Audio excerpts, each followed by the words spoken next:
सभी शिक्षकों को जिस लेवल में उनको वेतन आज ट्रेंड में मिल रहा है उसी लेवल में ट्रेंड के भी ग्रेड पे वाले लेवल में उनको वेतन मिलना चाहिए। और इतना ही नहीं, उनकी सेवा 2 वर्ष जिस दिन पूरी हो गई उस दिन से इनको आप ट्रेंड ट्रीट करके पूरा वेतन दीजिए। नमस्कार, आप देख रहे हैं अब तक बिहार न्यूज। आज हमारे साथ परिवर्तनकारी प्रारंभिक शिक्षक संघ के प्रदेश अध्यक्ष बंशीधर ब्रजवासी जी हैं। आज सर के साथ हम बातें करेंगे कि शिक्षकों के वेतन विसंगतियों को लेकर। सर, अब तक बिहार न्यूज में आपका स्वागत है। सर, 13 अप्रैल 2021 से प्रस्तावित 15% वेतन वृद्धि में शिक्षकों द्वारा विसंगति होने का आरोप लगाया जा रहा है। इंडेक्स लेवल 3 का क्या मामला है और इसका वेतन वृद्धि पर क्या प्रभाव पड़ रहा है? यह काफ़ी गंभीर मसला है।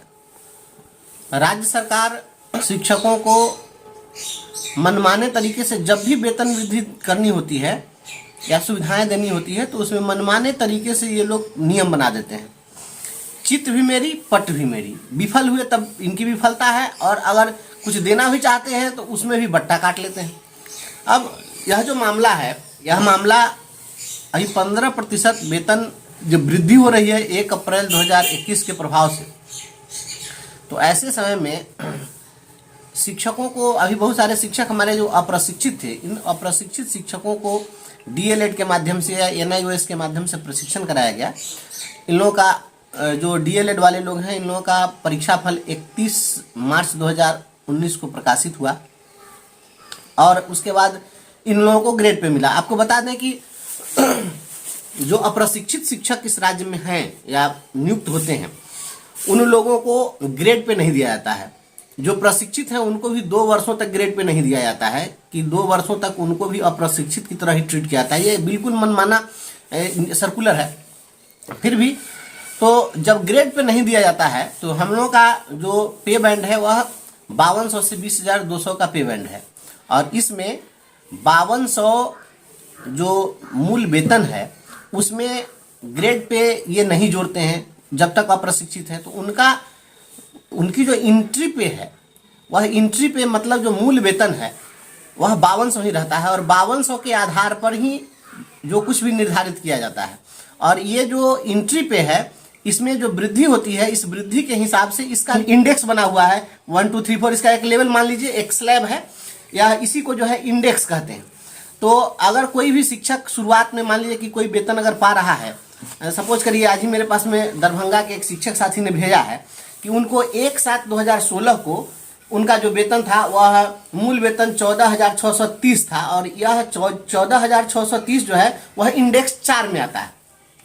फिर 1/7/2017 को इनका वेतन 15,070 हो गया, यह इंडेक्स 5 में चलेगा। फिर 1/7/2018 को ये इंडेक्स 6 में चलेगा। मतलब इनका जो एंट्री पे है वो इस प्रकार से अलग अलग इंडेक्स में बढ़ता चला जा रहा है। और आज के रेट में मान लीजिए कि कोई 7वां इंडेक्स में वेतन पा रहा है, 8वां इंडेक्स का वेतन पा रहा है।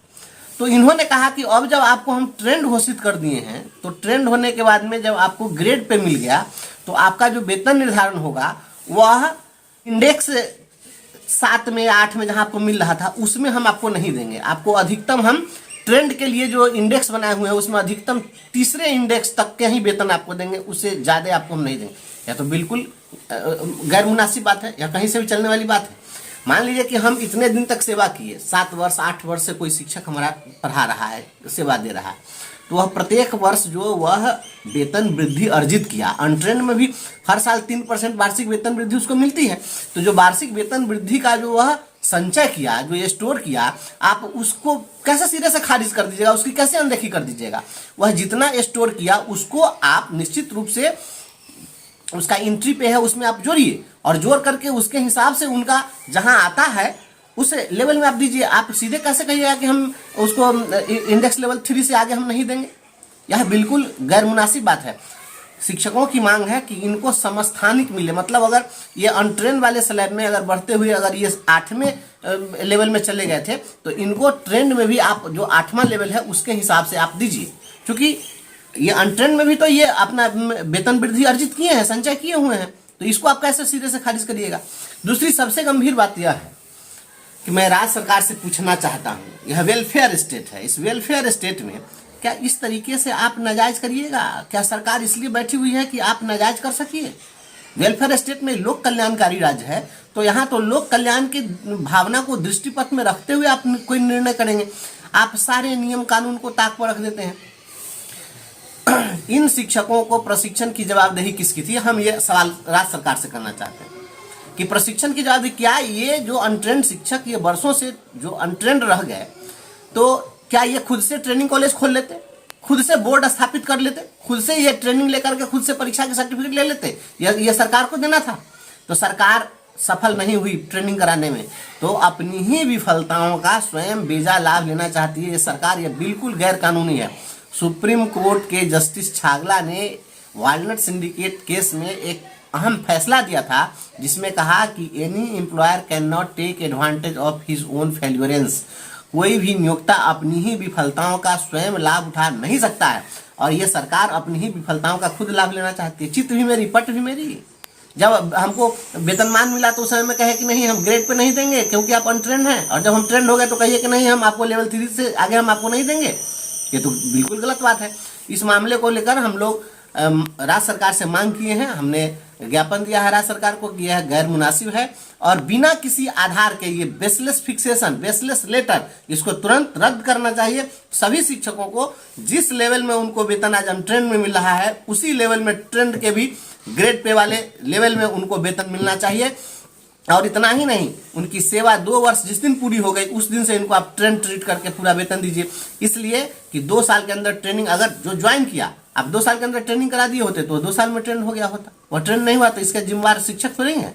तो अपनी जिम्मेवारी से आप मुकर नहीं सकते हैं, और इस मामले में हम लोग आर पार की लड़ाई लड़ेंगे, सड़क से लेकर सदन और न्यायालय तक लड़ेंगे। इसके लिए हमने सरकार को अल्टीमेटम दिया।